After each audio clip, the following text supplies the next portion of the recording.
So probably most of you are familiar with this picture. This is a yield map. And in this case, it's a cornfield. And so you can see it's a lot of variability in the field. You have areas that can produce over 350 bushels of corn, but right beside it, you have areas that can produce 100 or 150. And the question is why? And if you imagine we understand this and we can fix this, the productivity of the fields and the bottom line for the farmers will be increased.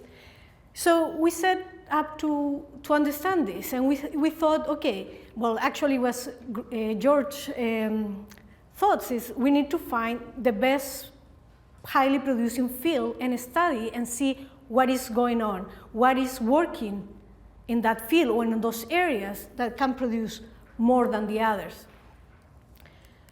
So we set to answer this question, what is really a healthy soil and a healthy plant, and what are the factors that control them? We were fortunate enough to meet a farmer, Mr. Dean Glennie. They have a system. He has his own way of farming. This is row fence system, as he calls it. And basically, he has a strip of corn and soybeans that he rotates year after year. But what is important about his field is that he was producing 300 bushels when the average of the county was 150 bushels. So why? What has happened here in this field that made these plants highly productive? Indeed, we planted the same lot, the same seed lot in his field and a neighbor field 5 kilometers away, and we got the same, 300 bushels of corn in this field and 150 bushels in the neighbor's field. So we know the genetic of the seed is not the key component in this case. So why? What is going on?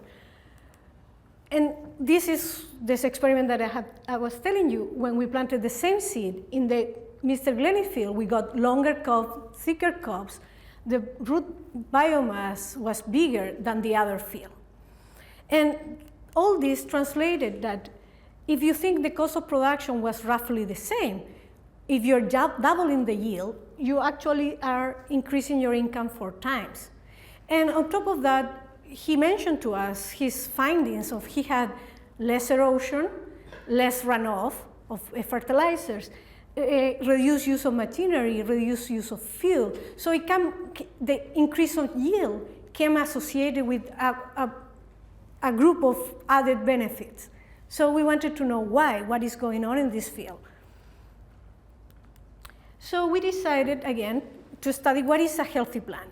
And we decided to look at all the biological factors, chemical factors, and physical factors. And because the company that we are, we already know how to study the chemical and physical properties of a crop system. But we needed to find a way to study biological factors. So we decided we needed to answer a question like how we are going to look for biological factors, where are going to look for, and how, and when during the crop season. So we set up to answer this question. So we decided there's many techniques, some more complex than others, to look at microbial populations. But we set up and decided to use this. It's called TRFLP, that stands for Terminal Restriction Length Polymorphism.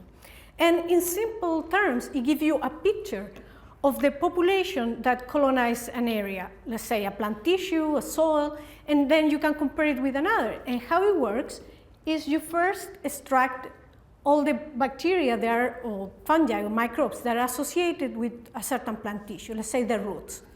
So you will have all the different microbes that are present. Then you extract their DNA, and then you make millions of copies of a gene that is present in every single organism. And this gene, you choose this gene because it's essential for the life of those microbes, so it must be there. And you make copies and you label them. So you have fluorescent copies of those genes. Now, this gene is essential, but between different groups of bacteria, there are certain variabilities. So when you cut that gene, you get different size, different fragments, different sizes. So let's say the red bacteria, when you cut it, you get a big fragment. When from the blue, you get a smaller one, and so on. So you can now separate those fragments, and it will give you a spectrum, but let's call it a barcode. So each of those bars represent a group of bacteria. And you can compare now all the barcode of the microbes associated with the root of plant A with the barcode of the microbes associated with the root of plant B. So how do you do that? So you have your, well, we call it chromatogram, let's call it a barcode, and then using a statistical program, you take all those peaks and compare them to something else, to the peaks of other plants. In this case, each dot represents the microbes of one plant. Here we studied 20 plants, and we extracted the microbes in the stem, in the sap of the corn. We extracted the microbes in the leaf, on the roots, and also on the rhizosphere, that is the soil attached to the roots. And what these circles are telling me is the microbes in the stems are of 20 different plants taken from the same spot are very close together. So the microbes of those plants are very different, are very similar. However, are completely different from the microbiome of the leaf. And those are different from the roots, and the roots different from the rhizosphere. Those circles are confidence circles that are telling me how similar or different those populations are. So now we have a system to compare the population of healthy plants with not so healthy plants. Now, the other question is when to look. We have the growing season, so we set up the experiment where we look at during the growing season at different stages and to see when we should be looking for these microbes. At the beginning of the crop season, when the plants are about up to 30 days, we didn't find any difference in the microbiome associated with highly productive plants of Mr. Glennie's field with those from plants from the neighbors. But by 60 days, the microbiome of those two plants have separated. Now we have a system. At 60 days, the microbiome, at that point we don't know why, is completely different of the plant that is going to be producing 300 bushels than the plant that is going to be producing 150 bushels. Now, as the plants mature and senesce, these microbiomes come back together. And here I'm showing just a picture 90 days. You see those circles coming closer, and as the plants senesce, the circles come back together. So the microbiome of a senescent plant, you cannot differentiate it if it comes from a highly producing area or a low producing area. And what we think is happening at that point, the plant cannot select the microbes anymore, and everybody is coming in. So it doesn't matter if you were healthy or stressed. At that point, probably the plant is not able to keep up their own microbes. So now we decided we were looking at the plants between B10 and R1. So we selected our time frame. And then where are we going to look at? The plants have different parts of it. So again, we look at different aspects. And when we look at the plants from the field that produce 150 bushels and compare the microbiome of the leaves for the plant that produce 300 bushels, we saw the microbiomes are completely different. Same happened in the stem. Now, when we look at the rhizosphere, we saw, you see those circles touching, so there are similarities, but also there are some sort of differences. When we look at wash roots, the difference was there. So we decided that we are going to study the sap and the roots. And we confirmed this difference. So as I mentioned, there's different techniques to look at microbial population, and probably you have heard terms like metagenomic analysis and all those more fancy terms. What they do basically is sequence everybody, but you get millions and millions of sequences, and then you have a lot of work analyzing those sequences. But we did it, and we confirmed the results. So these are metagenomic sequence of plants from the highly producing field, Mr. Glennie's, the G, and the neighbor farm. And you can see the populations inside are completely different. So this validated our technique. So we were confident that using the more simple technique, the TRFLP, we can get a good picture that can compare population, and we can start asking questions of why these plants select different microbes than these other plants. So we wonder, okay, what those microbes are doing. So we thought a good idea will be to look at what genes of the microbes are expressed inside those plants. So we set up that experiment. We extracted plants from the highly producing area, field, and the low, and we will look at the genes that are expressed on those plants from the microbes. We have a little mishap, and unfortunately, we didn't look at the genes of the microbes, but by some sort of mistake, we look at the genes of the plant. And what we thought, and now here you will have to trust me because you don't see much, but each of these black dots here is actually the name of a gene. And what this analysis is showing you that when we look at the gene expression in these plants, we saw that the plants from the highly producing areas are expressing genes that are different from the plants of the low producing areas.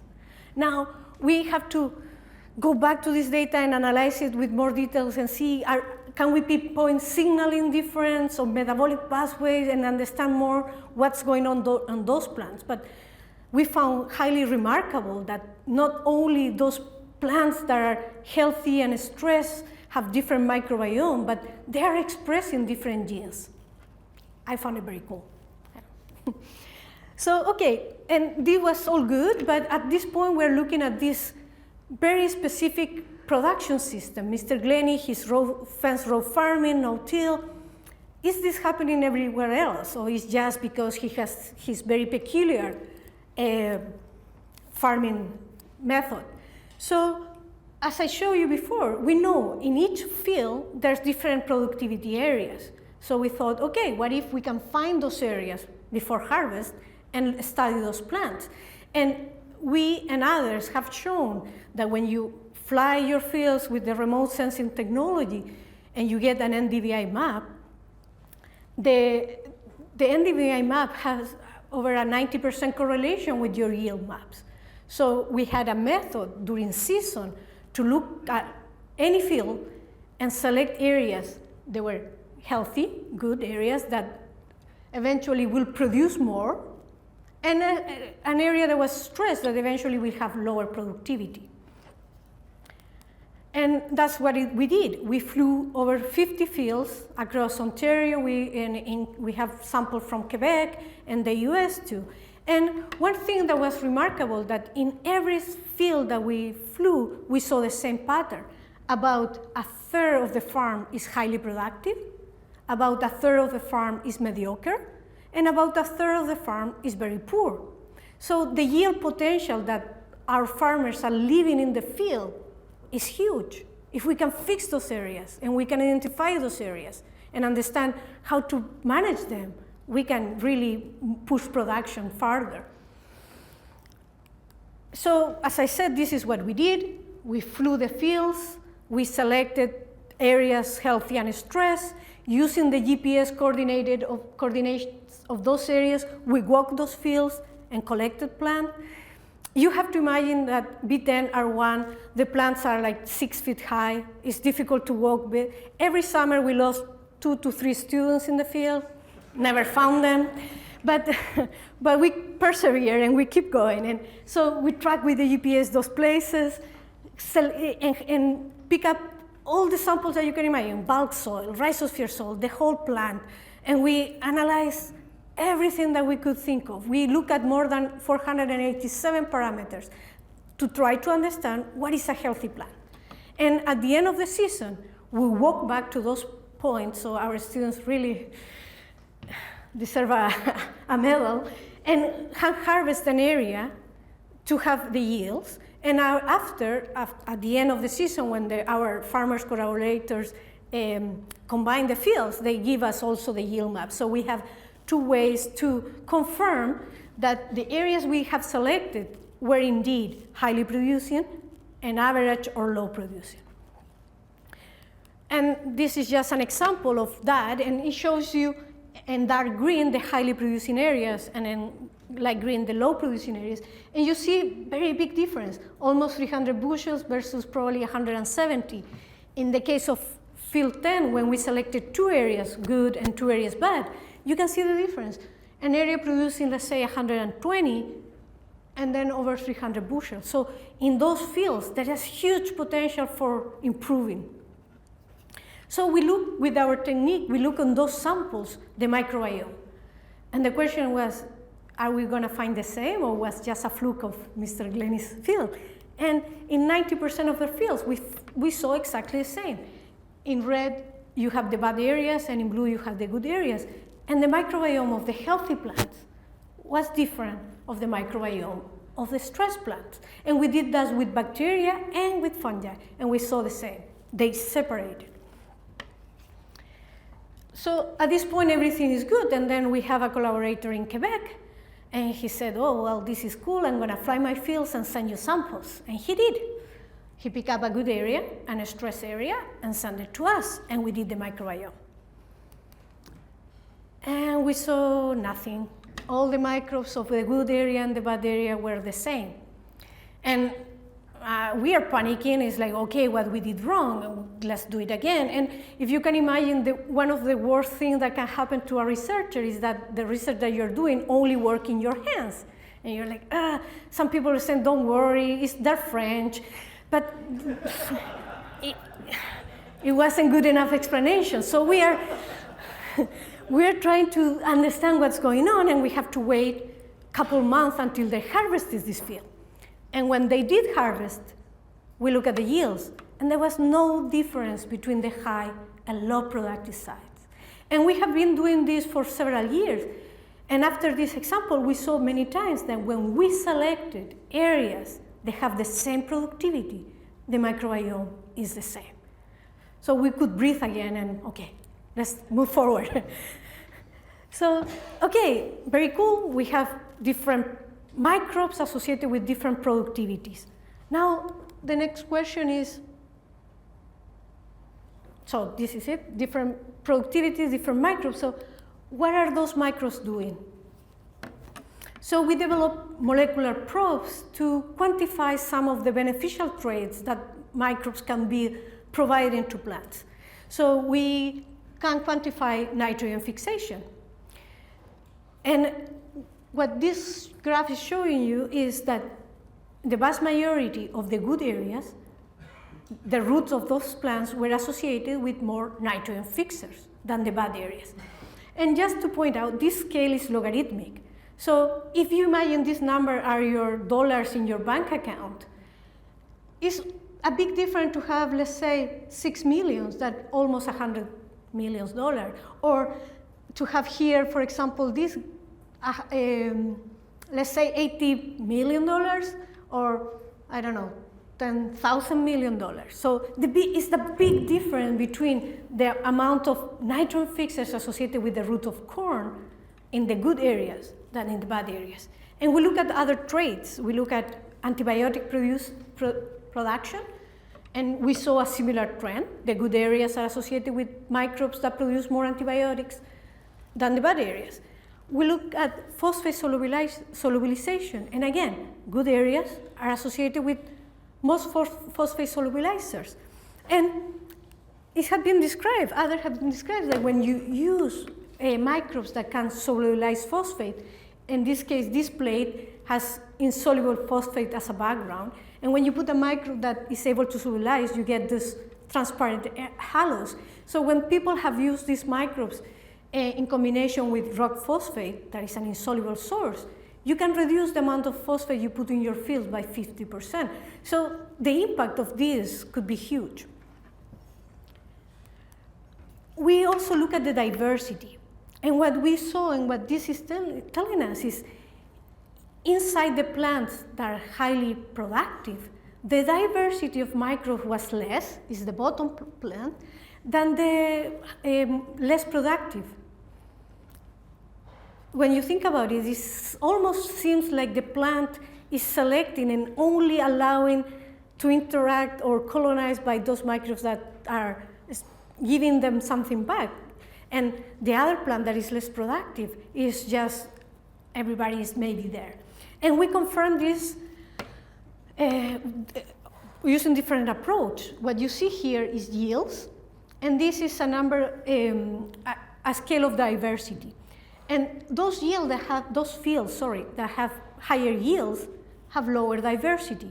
The fields or areas in the field that have lower yields have higher diversity of microbes inside of them. These are 14 fields that we collected data in 2014, and when we look at different years, this is another example, 2017, the same trend. The fields that have higher productivity have less diverse microbiome. When we look inside the plants, we saw a narrow group of microbes or group of microbes that we could tell if they were present or absent, or if the proportion in which they were present, and correlate those numbers with yield. And this is exactly what it's showing you. The yields increase as those factors fit that model that we proposed. So the presence of, or absence of certain microbes, or the proportion between them, can give you a good prediction model, if you want, of the potential yield. So it seems like the microbes colonizing the plants, there is certain type of microbes that you will want to have, but also there should be a balance between those microbes. So as a summary of what we have learned in the microbiome of the plants, what are the microbes colonizing those plants, we know now that the good areas have more nitrogen fixers, antibiotic producers, and phosphate solubilizers, and they have less diversity. In the bad areas, I didn't show the data, but we saw that the roots of those plants that produce less are more associated with fungal pathogens and have a bigger diversity. So, as I mentioned before, we also look at the chemistry of soils and plant tissues. And this is just a brief summary of some of the data. Greg will expand a little bit more on this. But we look at all the chemical and physical parameters we could study and correlate them with yield. So the question that we ask is, out of all these nutrients and parameters, which one are more important to yield, or which one correlate with yields?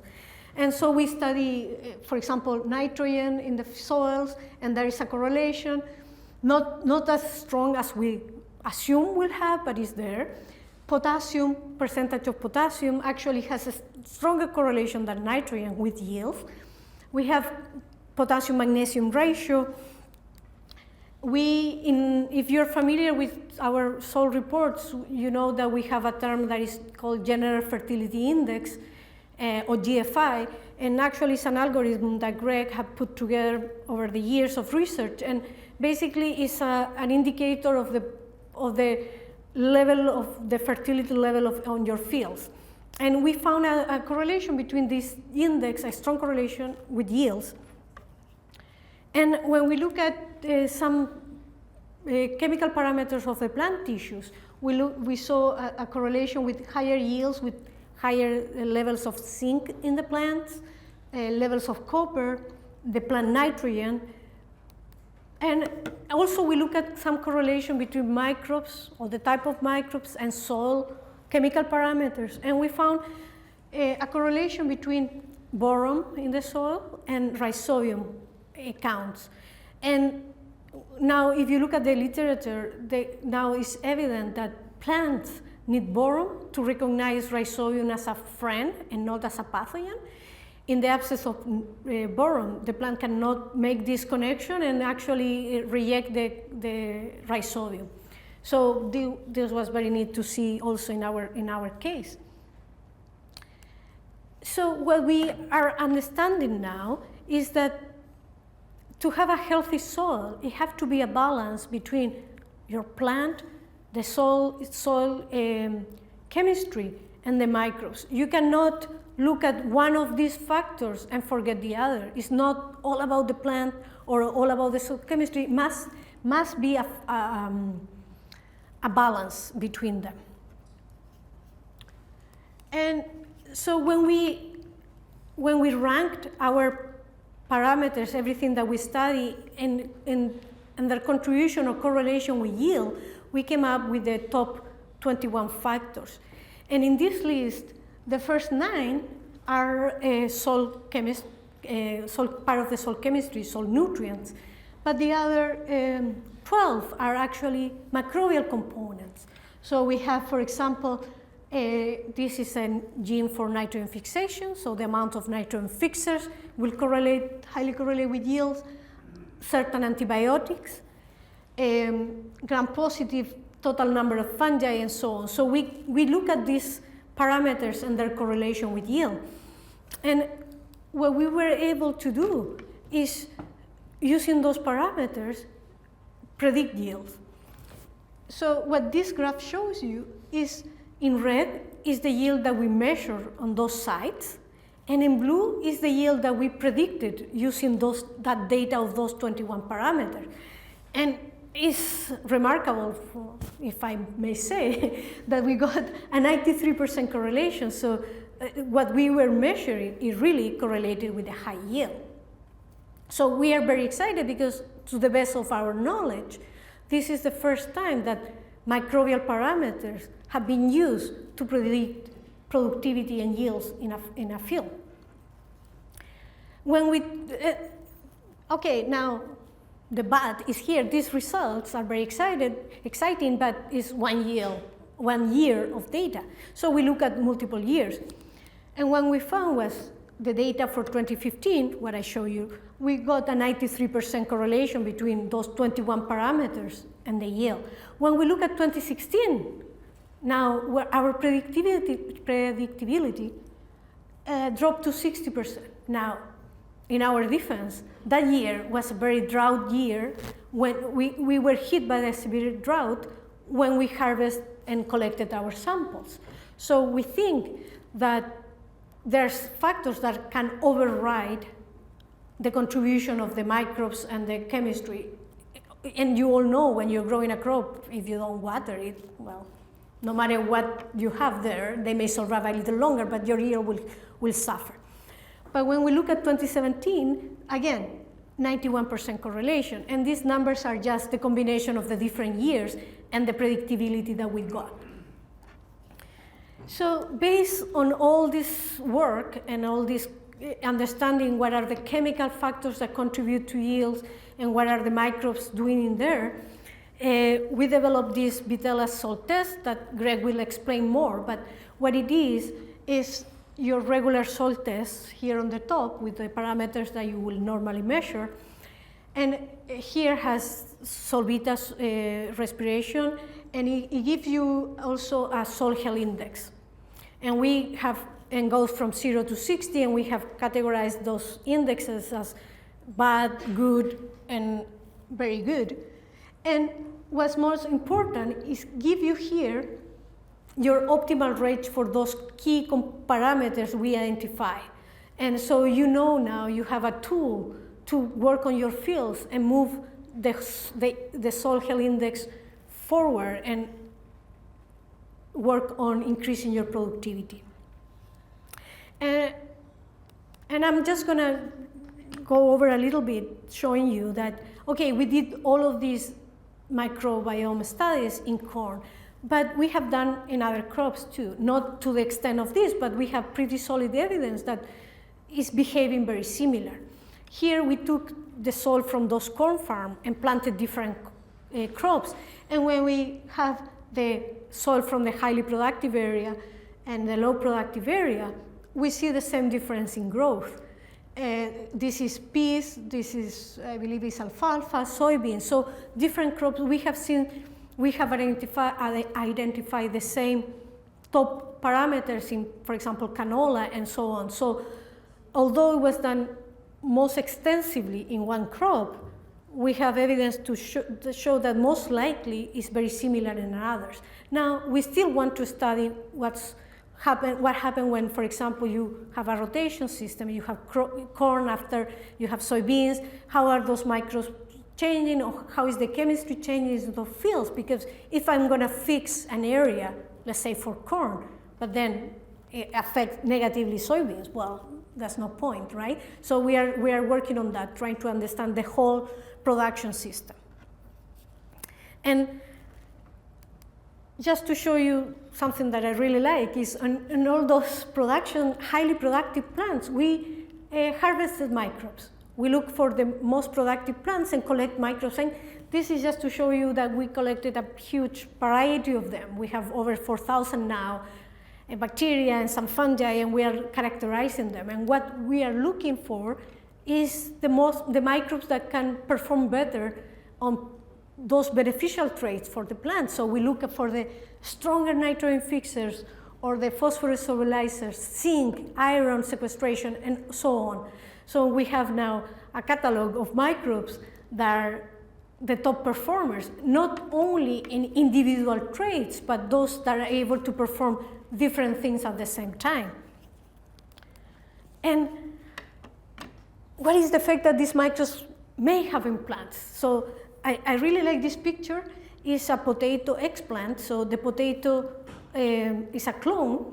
We put the same potato plant in both jars, and these plants have no microbes. And we introduce one microbe that we know is a beneficial microorganism. And I like this picture because it illustrates you the potential of these microbes. Look at the effect of one bacteria in the plant. So I guess you can say that the bacteria has more effect on the phenotype of the plant than the plant itself. The effect on the leaves and the roots and everything is quite dramatic. Obviously, in nature, you don't have a one-on-one situation, but this is the potential. So we take our microbes and we do growth promotion assays, and we try to identify what bacteria will enhance plant growth, and we use different methods. For example, here is canola, and you see some control and then some microbes that enhance plant growth and so on. We look at antibiotic production, and this is control, so we take all the pathogens that we cross our path with and see, okay, how can we control it? And we have taken some of these bacteria, put them together, and see if we can actually do something in the field. So we have a field that we have access in Alliston that is out of production because it's heavily infected with streptomyces, and what happens is the potatoes that you get are severely diseased with the scab, so you cannot sell these. You can eat them, but nobody wants to buy them. And when we treat the seeds with some of our microbes that we know control disease, we got cleaner potatoes at the end. Now, it's not perfect, but this field is 100% infected, so we don't think we're ever gonna completely control. But the concept here is, if something is working even partially in this heavily infected field, maybe in a commercial field, we have a better impact. So we're working on that. We look at Pythium diseases. So this picture is a greenhouse of cucumbers. And the cucumbers may look fantastic one day, you come back next day, you see a plant disease, you come back 3 days later, and the whole greenhouse could be done, especially during the summer when it's hot. And the microbes, the Pythium really loves high temperatures and humidity, so the greenhouse is the perfect environment. The same microorganism infect the tip of carrots and create these monsters. And some people find them quite fascinating, but I really don't think the market is ready, so farmers cannot sell them. And it's the same microorganism, so how we are going to fix this? So we look for forms of controlling this. We have arugula is an indicator plant that we can use because it's highly susceptible to Pythium. So we plant our control, and we have, control in an infected soil with different Pythiums, and we added different bacteria to them, and we see, can we protect these plants? And sure enough, we have some combination of microbes that can protect arugula from Pythium. Then we did the same with carrots. So we planted carrots in an infected soil, and then we added different microbes, and you can see, yes, we are protecting those plants. So we took some of these formulations and we put it actually in the field, in the Holland Marsh, when there was an infection with Pythium. And we delivered it on top of the seeded planting using a technology similar to what you use for your starter fertilizers. And we doubled the production of commercially available carrots. So we protected at least double the yields, the marketable yields. So it looks very promising. We're working on developing all of this. We have worked on strawberries. Some of our biostimulants increased between 30 to 40%. We have a couple that have shown even up to 70% increase in yields. What we have seen in some of them, that the increase of yield, this in black is control and in red is the biostimulant. It happened mostly at the end of the season. So what we think is when the plants start getting stressed, these biostimulants may be perhaps protecting the plant for the stress and allow them to produce a little bit longer during the season, and that accounted for the higher yields at the end. So we're working on that too. And this is just to show you, I don't know if you're familiar with strawberry fields, but this is how the plants look like at the end after the harvest. And we can know that it's after the harvest. I can prove it to you by this picture where it shows at the end is corn is tasseling. So normally when you harvest strawberries at the end of the season, your plants are dying, the leaves are purple, and the plant looks really exhausted. Not in this case. We also looking at how to solve problems of stress. So in this case, salt stress. So we have bacteria that can tolerate high level of salt, and we know that can increase plant biomass. And we coated seeds, in this case canola, and we planted in a field in Edmonton that have higher salt content. And we went during the season and we harvested, and then this is just a mid-season point, but you can see the difference between control and the treated one. So we were very excited about that. Now, the problem was Mother Nature, and it snowed there before they could harvest, and it snowed for probably a month and a half or two after we could go back to those fields. So by the time that we rescued something, there was nothing to show. So we are repeating those experiments this year. We hope the snow will hold, and I will tell you later. And this is just to show you the difference in biomass. It was quite dramatic, and we saw the same with oats in the same field. So this is some of the things that we're working as we learn about the impact of microbes in plant health and so in crop productivity. We're also working on developing these formulations, and the idea is not to have a magic wand that will solve all your problems, but if we can contribute to improve those lower productivity areas and maybe expedite that process by using these microbes or learning how to deliver them, I think we will feel very accomplished. Thank you very much.